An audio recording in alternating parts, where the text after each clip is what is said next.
The first part of my question is, would you support more effective remedies to allow injured parties, unions which lose jobs, companies which lose profits, by endorsing a judicial remedy, if not in U.S. courts, perhaps in an international court, and eliminate the aspect of having the ITC decisions overruled by the president, done 4 times in 2003 to 2005 at a cost of a tremendous number of jobs on the basis of the national interest. And if we have an issue on the national interest, let the nation pay for it, as opposed to the steel industry or the United Steel Workers. And the second part of the question, related, is when China got into the World Trade Organization, a matter that 15 of us in this body opposed, there were bilateral treaties.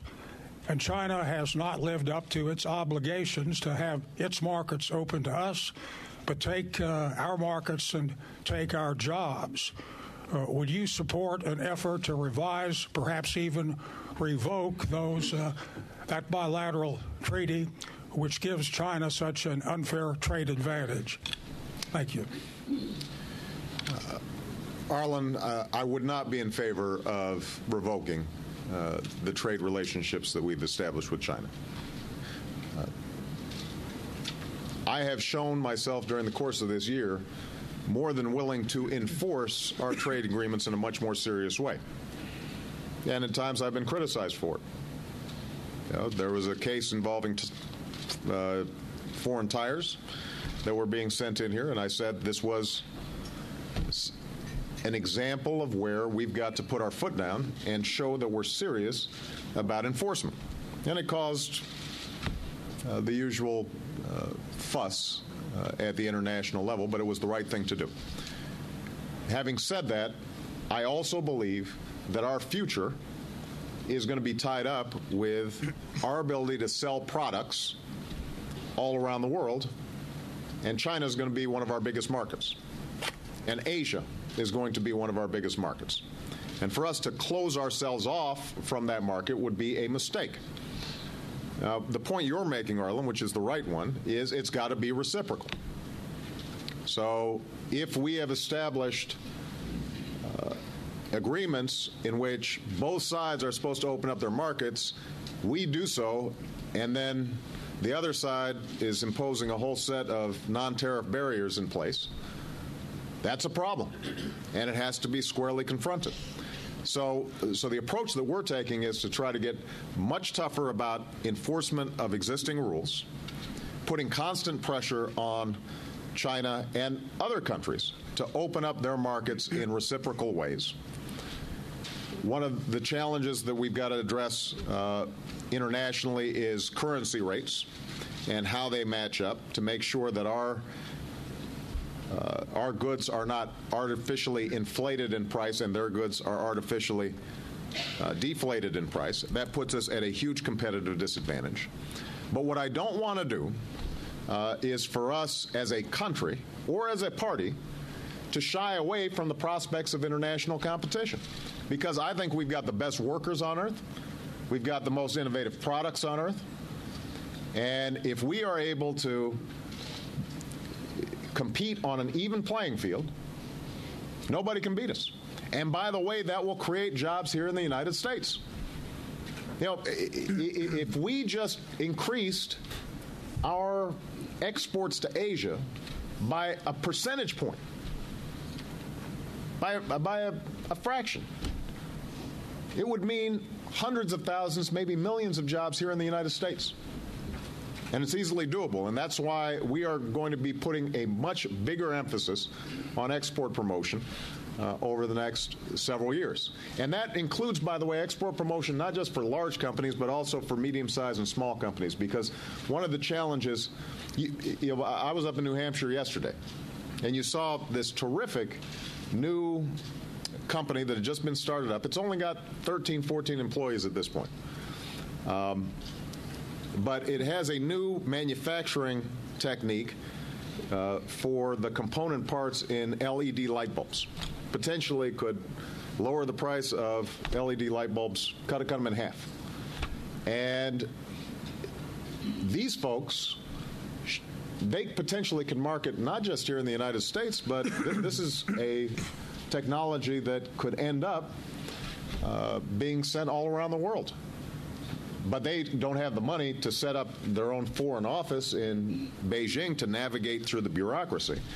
They've got to have some help being over there. And so that's one of the things that we really want to focus on in this coming year, is making sure that our export-import banks, our trade offices, that we are assisting not just the big guys, although we do want to help them, but also the medium-sized and small businesses that have innovative products that could be marketed if they just got a little bit of help and a little bit of push from the United States government. Senator Michael Bennet, Colorado. Thanks for coming, Mr. President. It's good to see you. You talked in the State of the Union very well about a number of the challenges that we face as a country, which are serious. I mean, even before we were driven into the worst recession since the Great Depression, the last period of economic growth in this country's history was the first time middle-class family income actually fell during a period of economic growth. No net jobs created since 1998. Household wealth the same at the end of the decade as it was at the beginning, and an education system that's not working well enough for our kids. And on top of everything else, got a $1.4 trillion deficit and $12 trillion of debt. I was saying that the other day, by the way, in Colorado, and kids were going to have to pay this back if we didn't make this decision that we've got to face up to. And my daughter Caroline, who's 10, was there, and she walked out with me at the end and she said, "Just so you know, I'm not paying that back." She has the right attitude, I think. But just in case you're counting on it. At the same time, this place looks broken to the American people. The ability of our ability to make these decisions is open to enormous question in the wake of the health care discussion in particular. I had a woman the other day in Glenwood Springs, Colorado, ask me where she could get her lobbyist in Washington, D.C. What are we going to do differently? What are you going to do differently? What do we need to do differently as Democrats and Republicans to fix this institution so that our democracy can actually withstand the test that we're facing right now? Well, let me just make a couple observations, having served in the Senate and now seeing it from the perspective of the White House. First of all, whenever people ask me, why isn't Washington working, I am a fierce defender of the integrity and hard work of individual members, which is, by the way, matched up by, when you look at polls, people hate Congress, but individual members, a lot of them feel, are really working hard on their behalf. So the problem here you've got is an institution that increasingly is not adapted to the demands of a hugely competitive 21st century economy. I think the Senate in particular, the challenge that I gave to Republicans, and I will continue to issue to Republicans, is if you want to govern, then you can't just say no. It can't just be about scoring points. There are multiple examples during the course of this year in which that's been the case. Look, I mentioned the filibuster record. We've had scores of pieces of legislation in which there was a filibuster, cloture had to be invoked, and then ended up passing 90 to 10 or 80 to 15. And what that indicates is a degree to which we're just trying to gum up the works instead of getting business done. That is an institutional problem. In the Senate, the filibuster only works if there is a genuine spirit of compromise and trying to solve problems as opposed to just shutting the place down. If it's just shutting the place down, then it's not going to work. That's point number one. Point number two, in terms of how we operate,